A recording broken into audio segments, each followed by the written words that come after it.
সারা দেশে সংখ্যালঘুদের উপর নির্যাতনের খবর আন্তর্জাতিক গণমাধ্যমে প্রচার করে একটি মহল ঘোলা পানিতে মাছ শিকারের চেষ্টা করছে বলে মনে করে জাতীয় হিন্দু মহাজোট ও ইসলামী দলগুলো। তাদের অভিযোগ, গণজোয়ারে পরাজিত শক্তি নিজ দলীয় হিন্দু নেতাদের ঘরে হামলা চালিয়ে তা পুঁজি করে ঘটনা ভিন্ন খাতে নেয়ার চেষ্টা করছে। ইসলামী দল ও ছাত্র জনতা হিন্দুদের যথেষ্ট নিরাপত্তা দিচ্ছে বলেও জানান তারা। আরও জানাচ্ছেন ইমদাদুল্লাহ বাবু। শেখ হাসিনা সরকারের পতনের পর নানা জায়গায় ঘটে যায় বেশ কিছু অনাকাঙ্ক্ষিত ঘটনা। বিভিন্ন রাষ্ট্রীয় স্থাপনা, গণমাধ্যম এবং আওয়ামী লীগের নেতাকর্মীদের ঘরবাড়িতে হামলা চালায় দুর্বৃত্তরা। বাদ পড়েনি সংখ্যালঘু সম্প্রদায়ের বাড়িঘরও। এসব খবর আন্তর্জাতিক বিভিন্ন গণমাধ্যমের শিরোনামে জায়গা করে নেয়।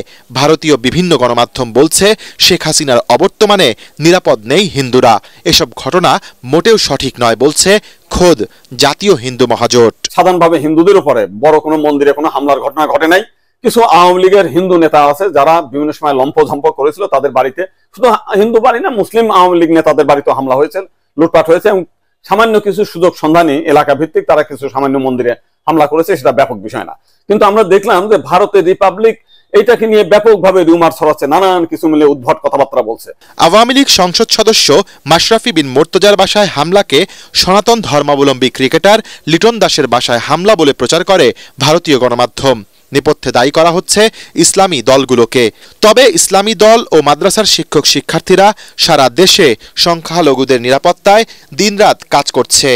সমাজের দুর্বৃত্তকারী অংশটা সবসময় এসব পরিস্থিতিতে কিন্তু সুযোগ সন্ধানী হিসাবে নিজেদের স্বার্থ চরিতার্থের কাজে লাগায়। সেই দুর্বৃত্ত যারা আছে কাদের আড়ালে কাজ করছে এটাও দেশবাসীর কাছে স্পষ্ট। একেবারে ইউনিয়ন ওয়ার্ড পর্যন্ত এই কমিটি গঠন করেছি দলীয়ভাবে, জনগণকে সাথে নিয়ে অন্যান্য যারা সমাজের শান্তিপূর্ণ মানুষ আছে তাদের সবাইকে সম্পৃক্ত করে কিন্তু আমরা ভূমিকা পালন করেছি।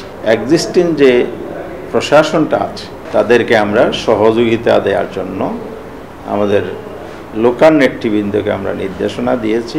প্রতিশোধ নয়, জামায়াত সবাইকে সাথে নিয়ে দেশ গড়ার কাজ করতে দলীয় নেতাকর্মীদের নির্দেশ দিয়েছে বলেও জানান দলটির শীর্ষ এই নেতা। এখন হলো দেশ গড়ার সময়, প্রতিশোধ প্রতিহিংসা নয়। দেশকে গড়তে হলে স্থিতিশীলতা শৃঙ্খলা ফিরিয়ে আনতে হবে।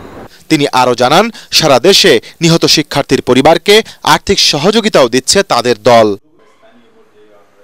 ইমদাদুল্লাহ বাবু, এটিএন বাংলা, ঢাকা।